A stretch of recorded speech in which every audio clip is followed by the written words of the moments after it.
Welcome to the Marketing AI SparkCast, the go-to podcast where we explore the exciting intersection of artificial intelligence and marketing.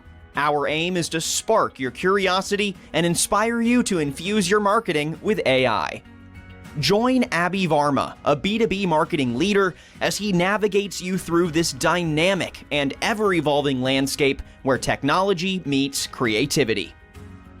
Hello, everybody. In today's episode, we're going to focus on marketing teams and how they can really get started. A lot of our discussions thus far has been on all kinds of use cases of AI within marketing functions. But today we're going to go back to basics. We're going to talk about practical steps to introduce AI within your marketing teams, and most importantly, why is it crucial for staying, competitive? So let's dive in and discover how you can begin your AI journey today. And we have a fantastic guest for you guys today. So today's guest is Daniel Englebretson. Daniel is an AI entrepreneur. He's the CEO of a newly formed company called Elynox.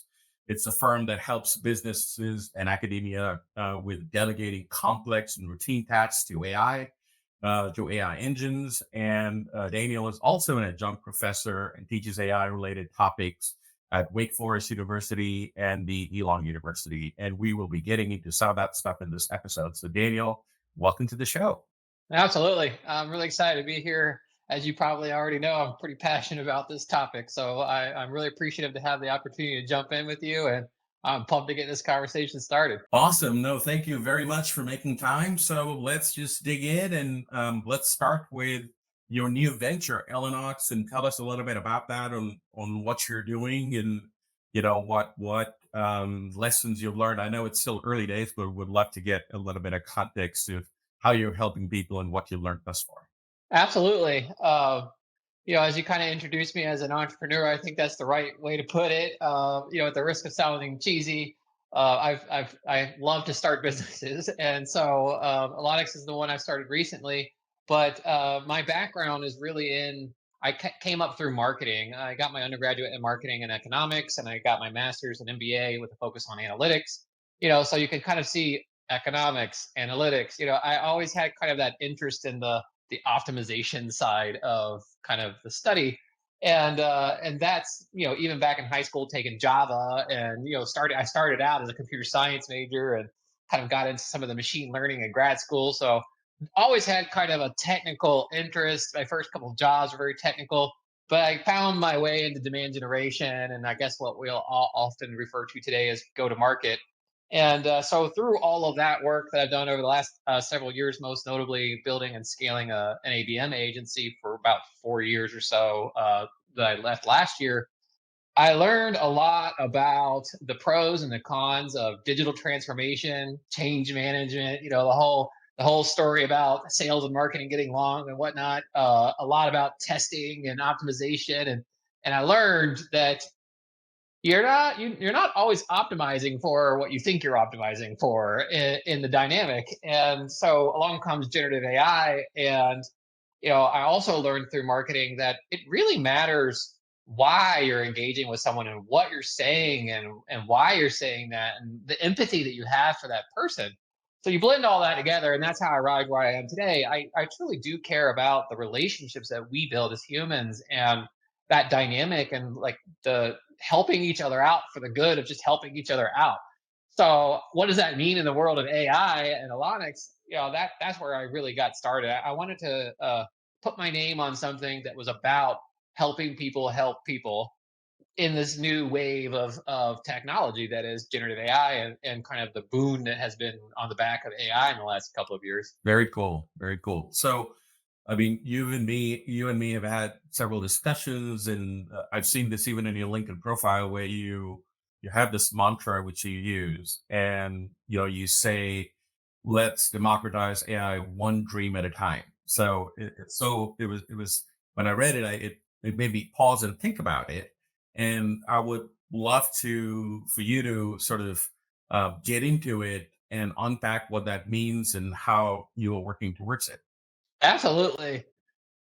You know, for the people who like the technical side of this conversation, I'm really thinking about natural language processing, or NLP, and the leveling effect that NLP, or natural language processing, brings to the table for people, and then the power that is the generative AI and all these tools that have been coming out, that and what that kind of means. But for the less technical side of that equation, it's like, well, what even is a dream? And we all got dreams, right? We all have things that we want to achieve in our lives. And how often do you run into yourself or someone else who says, if I just had something, if I just had more time, if I just had the right tools, if I had the right mentor, if I had access to the right opportunity, there's all this if I just had. And what really hit me kind of as I was thinking through this over the last year or so, generative AI and NLP solves for a lot of that if I just had, but it's not readily obvious or apparent, particularly if you're not technical. So the whole mantra of let's democratize AI one dream at a time is, hey, how can we, as like people who are thinking about this and doing this in our day-to-day lives, how can we make it accessible to just normal everyday people who don't eat, sleep, breathe technical optimization, so that they can do more and just get more out of life and get closer to those dreams that they have. So that's really where that comes from. Very nice. And obviously, you're putting it into practice at the schools you were teaching. So maybe tell us a little bit about that on what you were seeing. You were obviously interacting with students, and how people are processing AI and thinking about AI. So would love to learn a little bit more about who you're teaching, how you approach it, and how this sort of mantra comes to life. Well, yes, I teach classes at the undergraduate level right now, and that was a very fortuitous happening. I was in the right place in the right time with the right vantage point, and wanted to kind of do something. Like, it's easy to say, but what about do? And I thought, hey, why not take the time out and go do this? And that's kind of how that materialized. But taking a step back from that, like what drove me there in the first place really was actually my kids, who are 7 and 9, and at the time they were 6 and 8, and realizing as I was learning about generative AI and AI and how it applied in my life and my professional world, that my kids are coming up in a world where, like, what it means to be productive, what it means to be valuable is changing.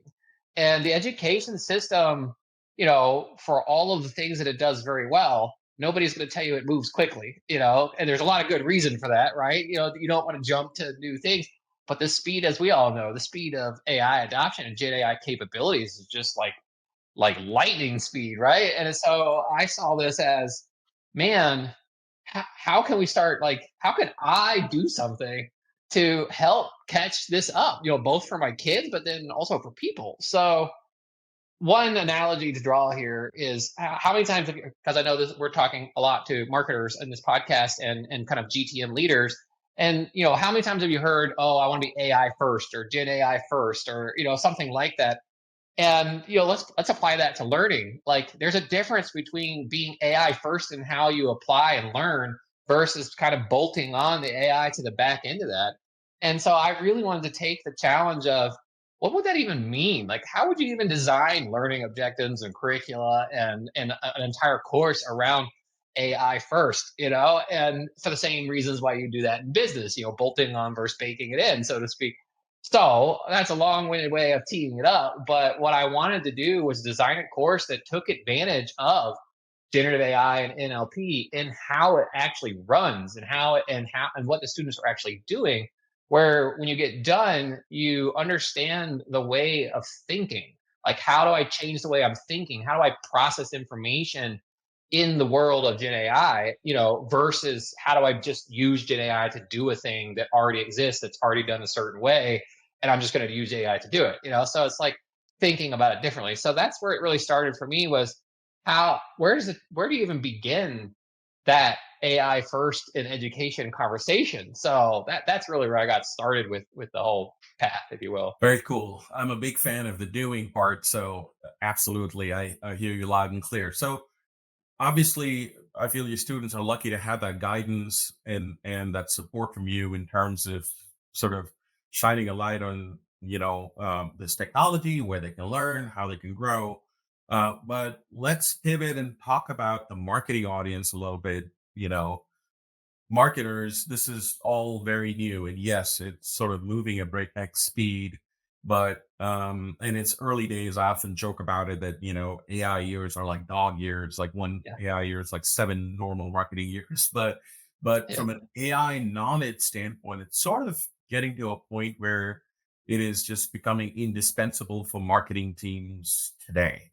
But what is your thoughts around that topic? Do you feel that you know, uh, fast forward a couple of years, it's already started happening now where, AI knowledge is sort of going to be a mandatory expectation of all marketing professionals.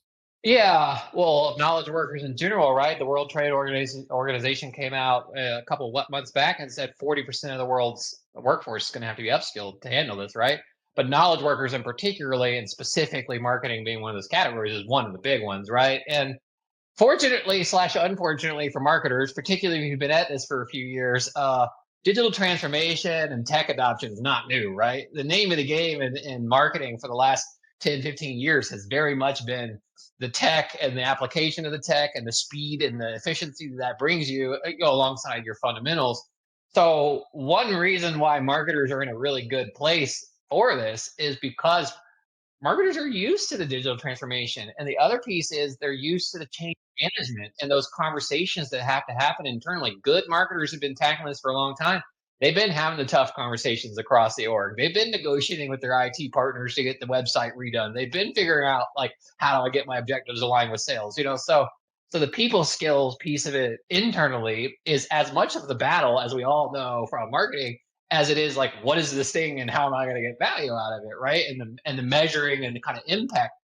And alongside that, also, I was like, how long has marketing struggled from like ambiguity in the impact and ambiguity in the attribution, right? Like we're ready for that conversation.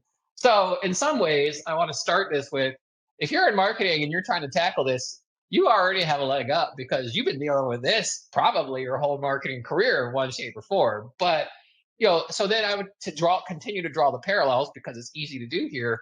Just like in any technology that you're going to adopt, you shouldn't go buy the tech or adopt the tech just because, right? Like, what's the saying? It's always strategy, tactics, technology. Or at least that's what I always say, right? What's the strategy first? What are you trying to achieve? How are you going to go do that, and then get the tech that fits, right? So the first way to answer this question, and the first is to do the same thing you've been doing. What's the strategy? Why is that the strategy? What's the tactics you're going to deploy it, and then do the tech.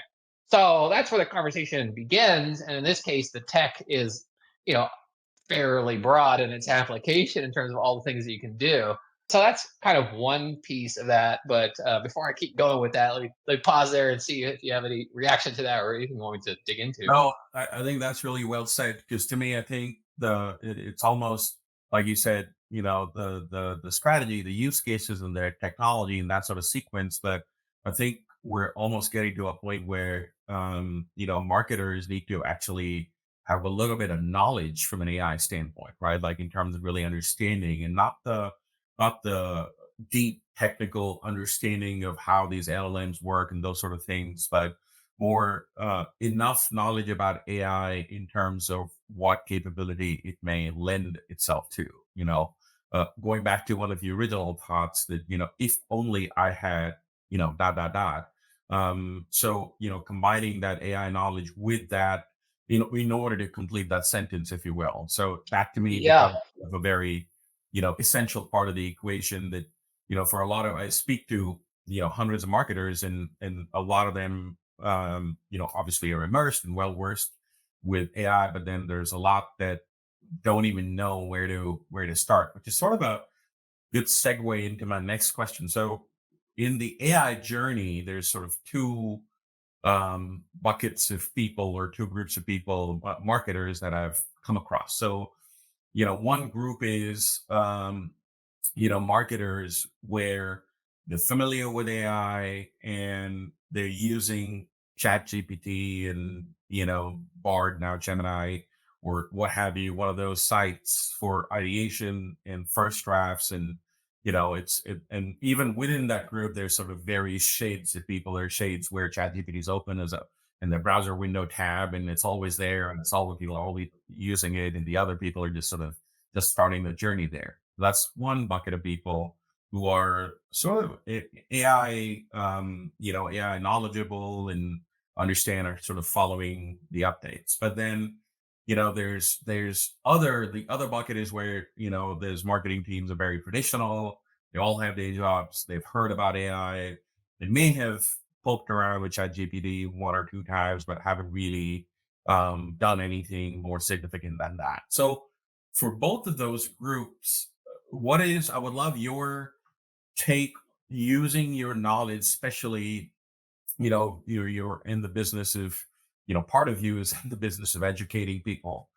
Using that knowledge, how would you guide both those groups of people?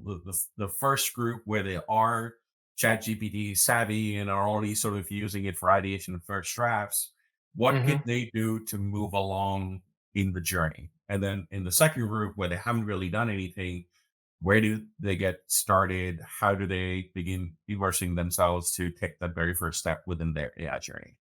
Absolutely. So I have a couple of sayings, I guess I'll throw out there to kind of anchor the conversation. Uh-huh. Uh, the first is, with all things AI, anything you're doing, it really matters what's the outcome you're trying to achieve, right? What are you optimizing for? And so my take on this is that there is the table stakes bare minimum, and then there's the dream state outcome. And so the optimization, the equation of anything you're going to try to apply AI to, is the bare minimum kind of assumed is that you're going to get more efficient. But the dream state outcome is that you are going to maximize the credibility or the trust that you're building with your target audience, as individuals. So if you think about, okay, how can I apply generative AI to basically lean out anything that's a drag on customer experience, and add to that, I guess, life cycle, if you will, anything that's a boon for that customer experience.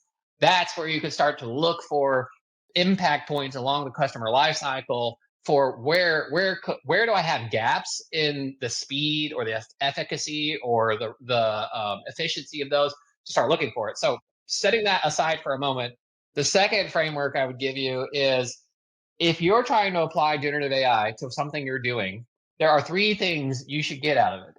It should be faster, it should cost you less money, and it should be higher quality. And if you're not doing all three, you're not applying it the best way that you could. And a lot of people fall down because they look at it as, how can I just go faster? Or how can I make it cheaper? That's the biggest failure, in my opinion. And often they're not thinking about, how can I make it higher quality? And this comes back to, like, what is quality? And I don't my opinion is, you're not trying to eliminate the human from the equation.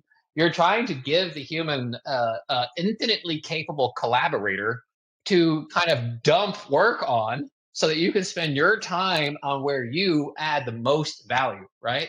So faster, cheaper, better. So if you know what you're optimizing for, and I would argue you're optimizing for anything that's going to drive a better customer experience, and you are holding yourself accountable to those three things, that is a good way to kind of roadmap, just at a high level, how to do this.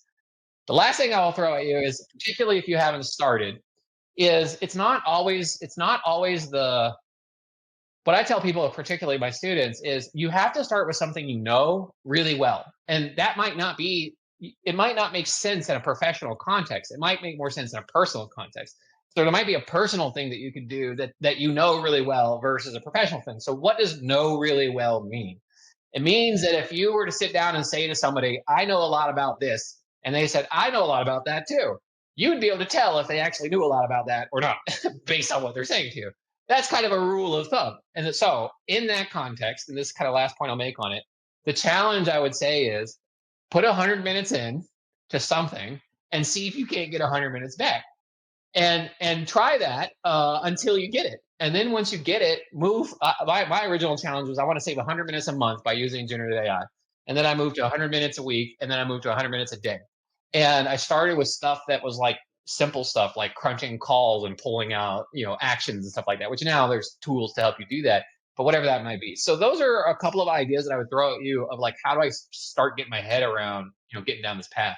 Very cool, and a very practical approach, a very simple and practical approach. Because to me, I think the cheaper, faster, better is has stood the test of time. So in that regard, I think you can really apply that. So I think words of wisdom. Thank you for that. So Daniel, maybe what would be useful for all the marketing folks who are listening in is if you could provide them some resources on where they could educate themselves as it pertains to AI in the context of marketing, of course. Yeah, absolutely. I think even in an earlier conversation, you mentioned the Marketing AI Institute. That's a popular one. There's a lot of different like publications or newsletters that will track it. There's like an ethics newsletter I follow out of Montreal, for example, to kind of follow some of that.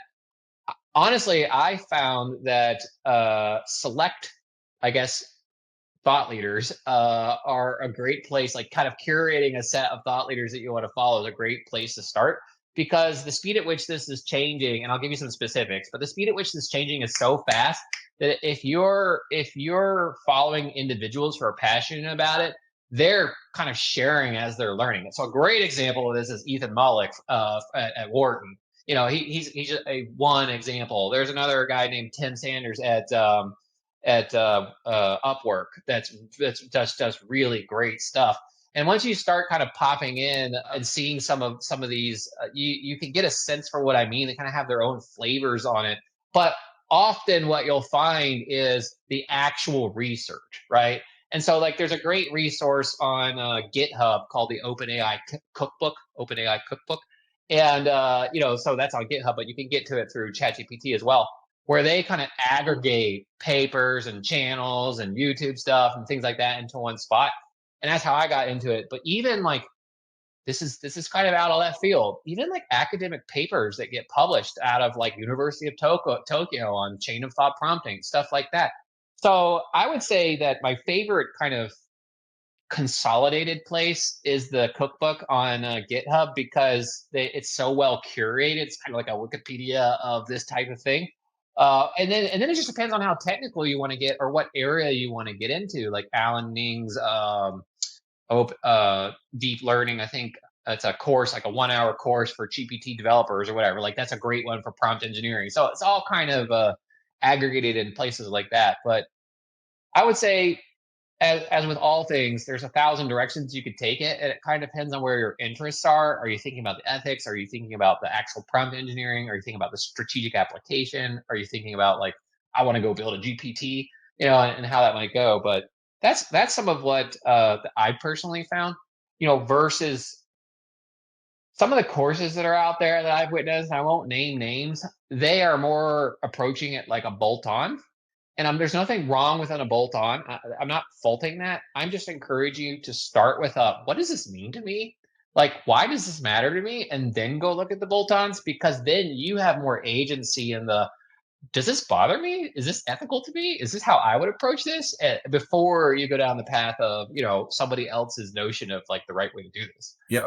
No, I couldn't agree more with you. There is so many, if you start, sort of tuning into individual resources, believe it or not, there's like thousands of resources out there. So I love the idea of following really, subject matter experts who've curated, or resources where all that stuff is curated and then presented. So they can do the legwork for you in terms of picking the things that should really matter to what you're passionate about, or what aspect of marketing you want to pursue. So thank you for that. Great. And then let's talk a little bit. I mean, you've mentioned ethics a few times. So one topic I often get into, especially for marketing people, where I feel the ethics, or the the ethical aspect of it, there's a privacy aspect of it, there is sort of content ownership / copyright aspect to it, both in terms of the written word and in terms of kind of the visuals of it. And there's all kinds of litigation that is going on out there today, which of course, time will tell, how the law is interpreted. But for an average marketer, that's the ethical and the legal side is something that cannot be ignored. And so would love to know, your take on how you would recommend marketers to think about that, and if there's any, resources which they could consume on their own time to just for them to sort of sharpen their thought process and see the various perspectives when it comes to that stuff. Absolutely. So, with regards to ethics, commonly the two things you run into the most are bias, and what does that mean? So I'm going to speak to that, and essentially meaningful work. What is this going to do to jobs and the human experience? Basically, those are two. I'm not going to say those are the only ways to group them together, but those are very common ones. So let's start with bias. I think this is the easiest way that I've been able to articulate this is if I were to ask you right now, you being the audience, complete this sentence, I love, how many variations of that would that be? I mean, it could be I love my mom, I love my pizza, I love my dog. There's 1,000 things that you could say after I love. But if I was to say to you, plutonium is, only one thing plutonium is. And the reason why this matters is because LLMs, like ChatGPT, all LLMs, are trained on language. And they are trained on, particularly ChatGPT, on what was available on the internet at the time that was trained. And if you think about what cultures are represented in English on the internet and what aren't globally, think about what that word love means in one culture versus another culture, right? And you don't have to be trying to be biased.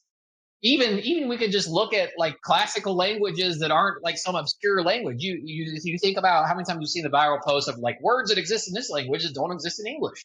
Different cultures, different words that mean different things. And even within our own culture in the US, just speaking because I'm American, how many different cultures exist and what's the differences between the vernaculars and the different types of languages you hear and what do those words mean in those contexts. So this is just about words. There's also imagery and things like that, but the point of it is that a word carries a meaning that's contextualized based on the culture and the circumstance in which it was used. And that is why if you go to ChatGPT and you say I love, it's going to say something that may or may not make sense to you. So the reason why this matters, the reason why I call this out is because that's what bias is in the bot. And so, putting it into imagery, there's this famous case of a Russian company that did a beauty contest using images that were trained they were trained on, it was basically trained on beautiful women from the internet. And the bot was going to rank them. And the only women who qualified as beautiful were white women, right? Nobody did that on purpose, but what material trained it? There's another example of Airbnb from like 2015 that their model was disqualifying people at a rate of 16% more if they had a African American sounding name, right? They didn't do that on purpose, but they did it.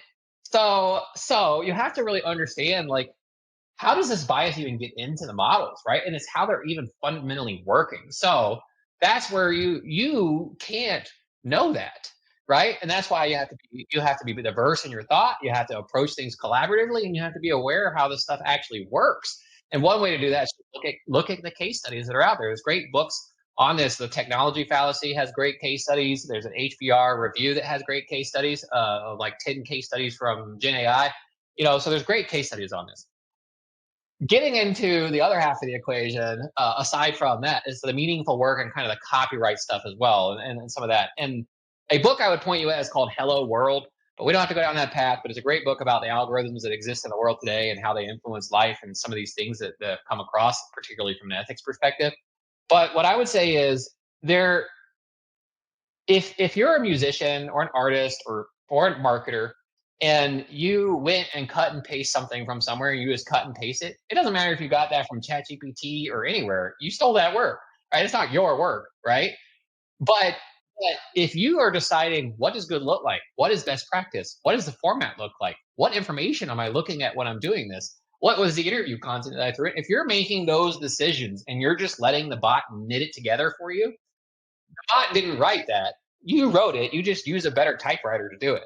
So that's my opinion on it. And so a lot of those concerns come down to if you're just ripping it off, right? Or if you're just writing a whole story based on like whatever it predicted on. So it's a complex issue, but it's not. I would argue that If you spec it your way with your process and your information, you're just using a different tool. But if you don't, you just rip it off, you're ripping it off. So what does that mean in the context of like better work? I take it back to, again, the faster, cheaper, better. If your whole goal is just lean people out, that's a kind of a short-sighted goal. Now, I recognize where we are in the economy today, particularly at tech companies, and there's very real need to reduce burn and things like that to like extend the runway for the company. But what I would put to you is leaning out people to save time and energy will save you some money in the short term. But once everybody's done leaning everybody out, there's no more competitive advantage in leaning people out. And the competitive advantage will be the human aspect of how well do I understand the audience? How much empathy do I have? How much capacity do I have to like leverage that empathy in a creative way?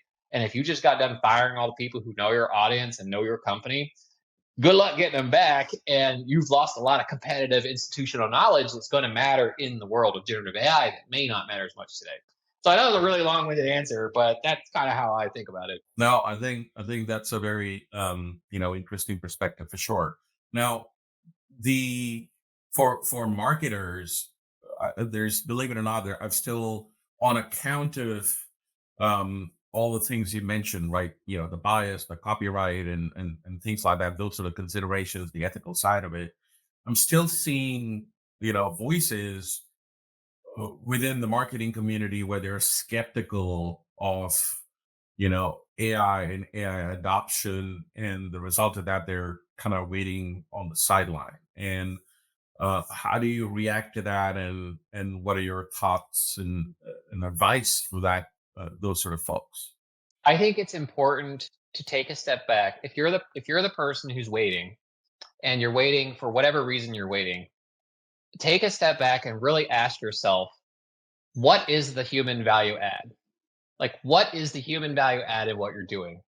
And if you aren't yet able to see how to split out from your work chunks of things that could be given to an AI versus chunks of things you should keep for yourself to retain that creative agency, to retain that value add that you have, then my challenge to you would be you probably haven't thought about it hard enough yet, or you haven't thought about it in all of the different angles. And you should push yourself to really pressure test what elements of the creative process are truly you and your approach, and what elements could you have a bot do for you, whether that's extracting from interviews with your clients, whether that's querying your own information and asking yourself your own questions about like real time using the bot to ask you the questions, right? It doesn't have to be the bot created the thing. It can be the bot helped you get part of your process done faster because you had a tool working alongside you to speed it up, right? So I would say a lot of times people are hesitant because they feel like they're losing the human, or they're losing the real creative. And yes, that's possible, but that's not the only way to use it. And making yourself faster and more efficient is worth the effort. Yeah, for sure, for sure. Yeah, I heard in one of my podcast guests, the he said a very intriguing quote where he was like, utilizing AI within his organization is making them more human, in a lot of ways, because it's sort of taking out the just purely on the efficiency point, is taking out the grunt work and all the extra hours they were doing and all those things, and now allowing them to interact with each other within the team, interact with their customers or their prospects. So a very important perspective there. I want to double dip on that really fast. I totally agree. If you look at competitive advantage of the last 10 years in marketing, particularly enterprise marketing, competitive advantage was how fast can I scale my outbound to get more touches for my time? How fast can I drop 10,000 emails out? Or can I get my BDRs to make 200 calls? How fast could I automate the touches? And it became normal that 0.5% of your message would hit, or that 1% of the list would click. Like that, like a click-through rate in the ones was acceptable in advertising, right? That was not even that bad in advertising. A hit rate of 200 phone calls going out in a day and you get one meeting wasn't necessarily bad, depending on the audience you're in. And so the reality is, as marketers, we've already been grinding out the human for 10 years. And the difference is now there's a new way to grind out the part of the work that's that's remedial and actually focused on that empathy and that human side. That was the piece that was so hard to scale before. And now there's new methods to do that. So yes, 100%. Like the competitive advantage of old was how fast can I grind? And the competitive advantage of new is going to be how well can I kind of find the nuance, find the thing that's driving, like building that empathy, and then make that part of how I communicate. Very cool. So, we spoke about, you in your teaching, in your teaching gigs where you're teaching undergrad students, would love to get your perspective on how, during the course of you educating them about AI and what they resonate, well, what are the topics they resonate with and how they learn. If you have any lessons really meant for marketing leadership, so the CMOs or the VPs and those sort of folks, what advice do you have for them based on your experience with your students that would be sort of relevant and could resonate, with them in terms of empowering their teams with AI based education? Yeah, I have a couple of thoughts on this that aren't directly related. The first is more of the business impact side of this, which isn't always immediately obvious. The best talent is actively trying to get comfortable with Gen AI, either because they see the benefit or because they know their peers are, and it's in the studies, and like, I got to figure out how to do this. So the best talent are going to go where the plan, the team, the company, the CEO has a plan where they say, "Hey, what are you doing about AI?" And if there's no plan, the best talent is going to be like, I don't know about this, right? And also, the best talent you have on staff today, if they feel like they're working at a company that's not moving fast enough or not allowing them to upskill or get access to, that is a big risk from a retention perspective. So, just from a like retention and acquisition of talent perspective, you need to at least know what your statement is. Like, you need to be proactive and like, what are we doing and why? Not just from a Gen AI perspective, but like AI in your business and your vertical and your market in general. Because you can look across basically all markets and see where AI first companies are crushing it. I mean, just crushing it. So that's one piece of it. But the other side of it, in terms of like enablement and empowerment and kind of training, like upskilling that, and kind of getting your arms around that, I think one point of view on this is, and this is one reason why I really think academia is such an important component here. It's becoming way more important that you know how to apply the knowledge than that you can acquire the knowledge. Once upon a time, you could have somebody whose entire job was just acquiring the knowledge and entering it into a system, right? Like that was possible. And you could get paid to do that, right? And there's nothing wrong with that. But now finding and acquiring the knowledge and getting it into a system is like that. And so what's way more valuable is, what am I going to do with this now that I know this? What is the problem I'm trying to solve? I call this problem framing. It's not unique to me. I think of it as problem framing. What's the problem framing? And so, what makes somebody competitive in the world of AI is how good are they at problem framing? How good are they at identifying the problem and then looking for solutions to the problem? And that matters not only for your team and how you're staffing, but also in terms of education, because kind of the point of education is to understand, how do I apply this knowledge, right? Like that's a huge part of it. So people who have taken the time to educate themselves on the fundamentals and are taking the time to understand like the approaches to problem solving and the applied side of that, and kind of have broader appreciation of like just a broader understanding of the world, which is kind of what liberal arts is all about. Those people are going to have a massive advantage in like, how do you even approach a problem in the first place? So I think that's kind of where I think there's a lot of value in academic institutions continuing to carry that flag, but then also for teams. And as you're thinking about building your team, it's like, what tools do I need to give them to really hone the problem solving process and really hone the problem framing process? Very cool, and great words for any marketing leader that is tuning in to this podcast. Well, Daniel, thank you very much for your thoughts, for joining us. Before we wrap up, any parting thoughts from your side for foreign marketers who are getting into AI? Yeah, I mean, it's a great question. I would say that the digital transformation that is generative AI and AI, it feels really new because of the boon of GPT and stuff like that. But AI has been here since like the 40s, and if you look across every major industry, AI first companies have just been crushing it, and there's countless examples of this. And my point is that there's a lot of new to think about, but there's also a lot of old to learn from. So don't limit yourself to just the generative AI. There's really a new opportunity to really just think about machine learning and neural networks and some of the other more technical stuff behind the scenes, because right now everybody's just trying to do everything with generative AI, but that's really just a window into the world of AI, and there's a lot of opportunity here. So if you really want to dive deep on this, start looking a little broader and reading books like The Technology Fallacy or books like Hello World or other kinds of books that are more kind of a broader look at like the implications of it, and that will help you kind of shape your point of view on like how does this integrate across so many different things, and that will just do a lot for you in thinking about like how do I apply this and how do I really up level in this category. Very cool. Thank you so much, Daniel. And to our listeners, we really hope that this, conversation has sparked your curiosity about AI and marketing and is going to motivate you to embark on your own journey of discovery and learning about it and the application of this knowledge to better yourself, to better your business. I love hearing about people's experiences and stories. So feel free to hit me up on LinkedIn, hit up Daniel on LinkedIn, and to engage with us. Until next time, keep exploring, and thank you so much for tuning in. Thank you.